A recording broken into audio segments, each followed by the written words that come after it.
There are books that explain the world, and there are books that unravel it. Carl Jung's Red Book, or Liber Novus, the New Book, belongs to the second kind. It isn't a theory, nor a doctrine. It's a record of a man who deliberately walked into the abyss of his own mind and returned with something that looked suspiciously like scripture. For decades, this crimson volume was locked away, unseen by the public eye. It rested in Jung's family vault, wrapped in myth and rumor.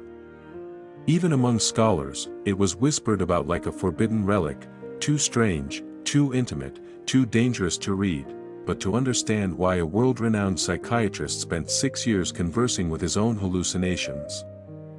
You have to start with a breakdown. It's the winter of 1913.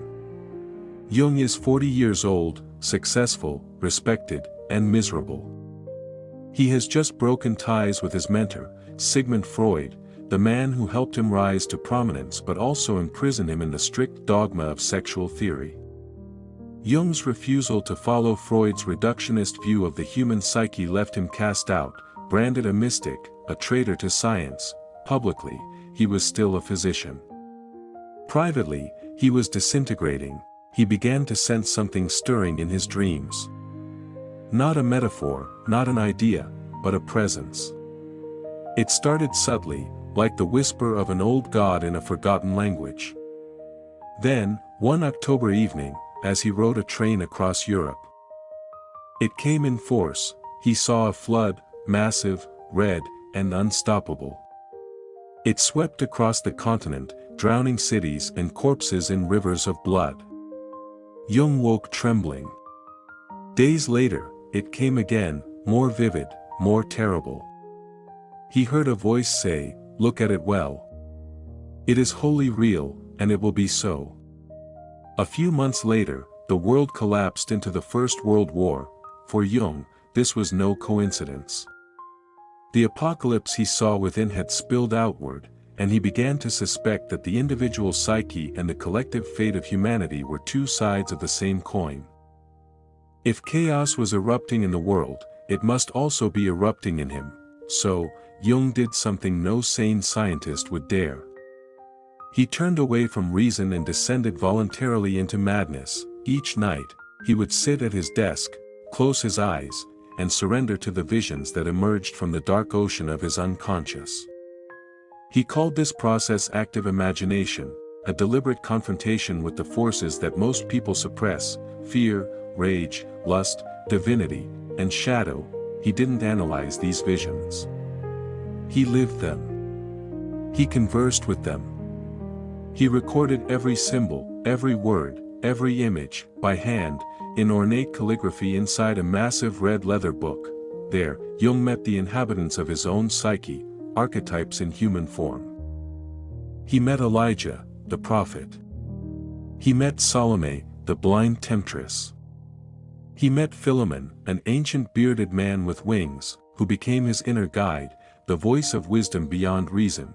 These were not mere dreams. They were initiations. At times, Jung feared he was losing his mind. Yet, paradoxically, the more he surrendered to these visions, the more coherent he became. He realized that what modern people call madness might, in certain cases, be the psyche's desperate attempt to renew itself. Jung was not escaping from reality, he was digging to its roots. He began to understand that consciousness is a fragile island floating in an immense sea of unconscious life. And every human being, whether they admit it or not, lives in relation to that sea. Ignore it, and it rises in revolt, through anxiety, depression, obsession, or the strange coincidences we call fate. Face it, and it transforms. That's what the Red Book is, a record of transformation, written in the blood of experience. Jung's descent wasn't the collapse of a man. It was the initiation of a prophet in a scientific age that had forgotten the soul. He once said, "People will do anything, no matter how absurd, to avoid facing their own soul." The Red Book was his refusal to turn away. As you'll see, this is not a story of madness, but of meaning wrestled from the dark. The visions inside the Crimson Tome are as relevant today as they were a century ago. because they speak to a civilization still haunted by the same ghosts, the loss of meaning, the worship of reason, and the fear of the unconscious. This is the Red Book, the divine madness of Dr. Carl Jung. The descent has begun. When Jung sat down each night to write, it wasn't with the calm curiosity of a scientist. It was more like standing before a storm. He said it felt as though his feet were planted in the underworld, as if some immense psychic current was pulling him downward. He called it the spirit of the depths, an ancient intelligence that lived beyond logic or morality. It spoke in symbols, in dreams, in images so vivid they shook his body. The voice told him to abandon his pride, to let go of everything he knew, and to descend into the chaos within, and Jung obeyed. He described closing his eyes and watching scenes unfold like a living myth. Sometimes he saw landscapes of vast deserts, black serpents coiling through red rivers, a dying sun swallowed by night. Other times, he would find himself speaking to figures who seemed to exist with an eerie independence, as though they were not products of his imagination, but emissaries from another realm. The first of these was Elijah, the prophet from the Old Testament, and beside him walked Salome, a blind young woman. The two appeared in one of his earliest visions and became recurring guides in his journey. Elijah represented wisdom, the old, divine father archetype. Salome represented Eros, the dark magnetic power of the feminine, love, and instinct. Jung understood them not as literal people, but as manifestations of psychic forces, two polarities in the human soul, spirit and desire, order and chaos, reason and passion. At one point, Jung asked Salome why she followed him. She replied, "Because I love you." He was terrified. How could his own soul declare love for him?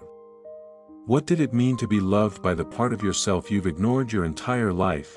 As these visions grew more intense, Jung began to sense that he wasn't merely exploring his own psyche, he was uncovering the architecture of the human mind itself. He called these living presences archetypes, ancient, universal patterns that dwell in the collective unconscious. They are the gods beneath our psychology, the hero, the mother, the shadow, the wise old man. They are older than culture, older than civilization. They are the primal language of the soul. Jung's task was to meet them face to face, without judgment, without fear. One night, he entered what he called the desert of the soul. He walked across endless sand until he came upon a giant serpent and a figure carrying a light. The light-bearer introduced himself as Philemon. Philemon became the central figure in Jung's visions, the old man with the blue wings and kingfisher eyes. He was serene, patient, and infinitely wise. Jung said that Philemon taught him things he had never known, ideas that seemed to come from beyond his conscious mind. Philemon told him, men will never be free until they learn to hear their own soul. Jung realized that Philemon represented an autonomous principle within him, the inner sage.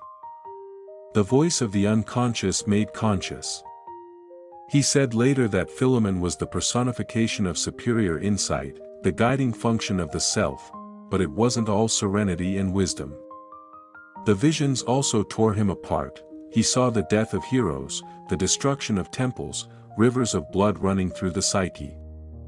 He saw himself killing Siegfried, the heroic figure from Germanic myth, and realized it symbolized the death of his own heroic ego. To reach the soul, the ego must die. That was the lesson. He wrote in the Red Book, "I must slay my hero, for the path to self-knowledge is not the path of glory. It is the path of blood." This was not metaphorical. Jung's experiences were often accompanied by real physical sensations, sweating, trembling, tears. He felt the weight of his ancestors pressing through him, the archetypal forces of the collective unconscious demanding expression. To an outsider, this might look like madness. But Jung insisted it was something deeper, a process of psychic individuation, the integration of the unconscious into conscious life. He compared it to the alchemical opus, the ancient art of transforming lead into gold. Except here. The lead was the human soul, and the gold was the emergence of the self. Philemon guided him through these inner transformations. He taught Jung to listen, not to impose. To observe, not to control. To let the images speak for themselves. Jung realized that the modern mind was dying of rationality. We had turned our backs on the mythic imagination, the very thing that gives life meaning. The gods hadn't vanished, he said. They had become diseases. When we deny the archetypes, they return as neuroses, obsessions, ideologies, addictions. He wrote, the gods have become diseases. Zeus no longer rules Olympus, but rather the solar plexus, and produces curious specimens for the doctor's consulting room. Every patient he treated afterward, he said, was suffering from a lack of myth. People no longer knew how to interpret their dreams, their suffering, or their longings. They had become strangers to their own souls. The Red Book was Jung's remedy. It was a call to return, not to superstition, but to imagination. To rediscover that the unconscious isn't a pit of madness, but a temple of forgotten gods waiting to be remembered. In one of his later visions, Jung stands before a vast, glowing tree rising out of the desert. Its roots reach deep into darkness, its branches into blinding light. He realizes it is the symbol of the self, the totality of the human psyche, both conscious and unconscious, divine and animal. Philemon says, you are the tree and the world is your shadow. That was the essence of Jung's revelation. What you see outside is born within. The wars, the cruelty, the chaos of the world, these are projections of our collective unconscious. Until we reconcile with our inner darkness, we will keep recreating it in the world around us. The Red Book is not a text to read. It's a mirror. When the storm within him began to calm, Jung realized he hadn't gone insane, he had gone inward. And in doing so, he had mapped terrain no scientist before him had dared to chart. He started to see that the psyche wasn't a linear mechanism but a living ecosystem, vast, ancient, and intelligent. Consciousness, he realized, was only the thin surface of a deep ocean. Beneath it lay the collective unconscious, the storehouse of all human experience, myth, and instinct. Every image he had seen, the serpent, the desert, Philemon, the hero's death, were not hallucinations. They were psychic facts. He wrote, to the spirit of this age, these experiences are folly. But to the spirit of the depths, they are the essence of life. The spirit of the age, the rational, scientific, materialistic worldview, taught that the mind is a machine. The soul an illusion. But Jung's descent proved the opposite. He found that the psyche has its own reality, its own geography, its own laws of nature. He called this discovery the objective psyche, meaning that the unconscious is not subjective fantasy, but a realm with its own internal truth. That idea changed everything. It meant that dreams, symbols, and visions were not meaningless noise, but coded messages from the unconscious, communications from the deeper layers of the self. Jung began to build his psychology around this insight. He studied alchemy, mythology, astrology, and religion, not as superstition, but as the symbolic language of the unconscious. He realized that myths and religious stories are projections of these inner archetypes onto the outer world. The Greek gods, the Christian Trinity, the Egyptian afterlife, all are attempts by the human mind to describe psychic realities too vast to express in plain language. He wrote, myth is the revelation of a divine life in man. The Red Book became his laboratory. Every image, every dialogue, every descent into darkness was an experiment in the chemistry of the soul. Philemon's teachings evolved into Jung's theory of the self, the central archetype of wholeness that unites the conscious and unconscious mind. Individuation, he said, is the process of becoming that self, but individuation is not self-improvement. It is not becoming better. It is becoming whole. That means confronting your shadow, the rejected, hidden parts of yourself, and integrating them instead of denying them. Jung called this the path of descent. You must go down before you rise. You must confront the dragon before you can find the treasure. He noticed that his patients who avoided their darkness, who tried to be only good or rational, became neurotic. Their repression turned into depression, anxiety, or obsession. But those who faced their shadow began to heal. He wrote, "One does not become enlightened by imagining figures of light, but by making the darkness conscious." That single line contains the essence of Jung's work and the moral of the Red Book. His madness had been his initiation. His visions were the fire that burned away illusion and forced him to see the psyche for what it truly is, a mystery that includes both God and the devil, order and chaos, creation and destruction. He realized that modern man had tried to live without myth, without soul, and that this spiritual starvation was killing us. He saw it reflected in the mechanized horrors of the First World War, the rise of totalitarian ideologies, and the worship of technology. Humanity had become possessed by its own shadow. He warned that if we continued to live without meaning, we would drown in our own creations. The world hangs by a thin thread, he said, and that thread is the psyche of man. To Jung, the salvation of the world would not come from politics or religion, but from the transformation of the individual soul. Each person must descend into their own unconscious, confront their demons, and awaken the archetype of the self, the inner God image. Only then could humanity balance its destructive power with wisdom. Jung's private visions, once feared as madness, became the blueprint for depth psychology, the study of the deep layers of the psyche. His theories of archetypes, the collective unconscious, and individuation all began with the pages of the Red Book, yet he refused to publish it during his lifetime. It was too personal, too sacred, too raw. He once said, "It is the record of the most difficult experiment of my life." He locked it away in a vault. For decades, only a handful of people ever saw it. When it was finally published in 2009, nearly 50 years after his death, it stunned the world. The book was massive, blood-red, handwritten in calligraphy, filled with paintings that looked like something between medieval alchemy and cosmic hallucination, and yet, every page pulsed with the unmistakable feeling of revelation.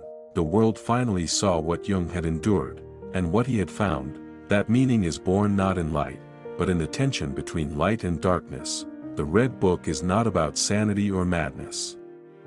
It is about initiation. It is a manual for descending into chaos without losing your soul. It teaches that the path to self-knowledge is not upward, but inward, and that the gods we seek in heaven are buried inside the human mind. When the Red Book was finally unveiled to the public in 2009, it felt less like the release of a manuscript and more like the unsealing of an ancient prophecy. The world, once again, was in psychological crisis, disconnected, overstimulated, starving for depth. Jung's visions, recorded nearly a century earlier, read like messages addressed to the modern soul. What Jung had foreseen was now plain. Humanity had become godless not by disbelief, but by distraction. We had replaced the inner journey with constant stimulation. The sacred had been buried beneath the noise of technology and the cult of productivity. He wrote that when the gods leave the temples, they don't die, they migrate into the unconscious. And when the unconscious is ignored, it returns in monstrous forms: anxiety, addiction, mass delusion, and despair. You can see it everywhere. We chase meaning through consumption, connection through screens, transcendence through chemicals. The more we advance, the emptier we feel. Jung would say, the gods are demanding our attention again. The Red Book doesn't preach religion. It restores it, within. Jung's gods aren't literal beings in the sky, they are the living energies of the psyche, the archetypes of power, love, death, and rebirth that structure human experience. In every myth, every dream, every story, they speak the same symbolic language. When you read the Red Book, you realize that Jung wasn't inventing a new religion. He was uncovering the old one, hidden inside the human soul. This was his rebellion against a world that worshipped reason and ignored mystery. he said, we have stripped all things of their mystery and numinosity, nothing is holy any longer. And when nothing is holy, everything becomes trivial. The Red Book is an antidote to that spiritual anemia. It doesn't tell you what to believe, it tells you where to look. You look inward. Into the chaos, into the shadow, into the strange images that rise unbidden when the ego loosens its grip. That's where Jung found his gods. That's where he found meaning, but meaning, to Jung, was not a static thing you discover once and for all. It was a living process, the dance between consciousness and the unknown. You don't conquer the unconscious, you learn to listen to it. He compared it to alchemy, the ancient art of turning lead into gold. The lead is your raw experience, your suffering, your fears, your desires. The gold is consciousness refined through the fire of self-confrontation. That is the purpose of individuation, to become a vessel large enough to contain your own contradictions without being torn apart by them. Jung realized that wholeness isn't purity. It's unity. To be whole is to be both saint and sinner, creator and destroyer, human and divine. The psyche, like the universe, runs on polarity. The task of life is to reconcile those opposites, not to choose one over the other, but to live between them consciously. That's the quiet message running through the Red Book. It's not a manual for escaping madness, it's a map for moving through it, because madness, when faced with courage, can become revelation. In one of his later reflections, Jung wrote that his descent into the unconscious had taught him the great secret, that the soul is older than the body.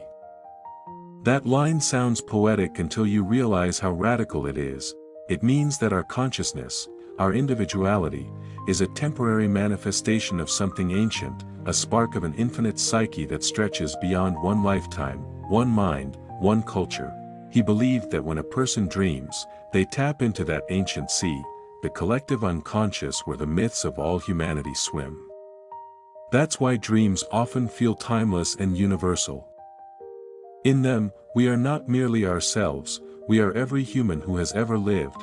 This idea would later influence everything from psychotherapy to art, literature, and film. Modern storytelling, especially in the mythic, psychological tone of filmmakers like Tarkovsky, Lynch, or Nolan, echoes Jung's language of archetypes. Even modern spirituality, from shadow work to meditation, borrows unknowingly from the Red Book. But what makes it timeless isn't the theory. It's the confession. Jung didn't write as a scientist explaining humanity from the outside. He wrote as a man confronting his own abyss. That's why it feels alive, because it's not observation, it's transformation. Each of us, at some point, faces a similar descent, the loss of certainty, the collapse of meaning, the call from something unknown and terrifying within. Most run from it. Jung walked into it. That's the invitation of the Red Book. To do the same, it whispers, don't flee the chaos. Don't silence the voice. Listen. He later said that his work in the Red Book was the most important experience of my life, and that everything else he ever wrote was an attempt to express what burst forth from the unconscious. Without it, there would be no man and his symbols, no archetypes and the collective unconscious, no idea of the shadow or synchronicity. Every insight that later shaped modern psychology was born here, in the mad dialogue between a man and his soul. Jung's madness was divine because it was chosen. He entered it consciously, guided by faith that what lay beyond reason was not destruction, but transformation. He proved that sometimes the only way to heal is to go mad in the right direction, and when you return, you don't bring certainty, you bring wisdom. In the final pages of the Red Book, Jung's visions reach a strange peace. The battles quiet down. The gods no longer shout. The landscape of his inner world, once a theater of chaos, becomes luminous. He meets Philemon one last time, his inner teacher, the archetype of wisdom. Philemon tells him that knowledge is not salvation, that no truth can save a man who will not face himself. Jung realizes then that the point of all this suffering was not to become enlightened but to become real. He had descended into madness to recover his soul, and in doing so, he discovered that meaning does not come from escaping life's contradictions, but from inhabiting them fully. He wrote, "The privilege of a lifetime is to become who you truly are." That line sounds simple, but it is the conclusion of a man who walked through psychic fire. To become who you truly are, you must first meet who you are not. All the masks, the shadows, the illusions. The Red Book ends not with triumph, but with quiet reconciliation. Jung accepts that the unconscious is not an enemy but a partner in the drama of being.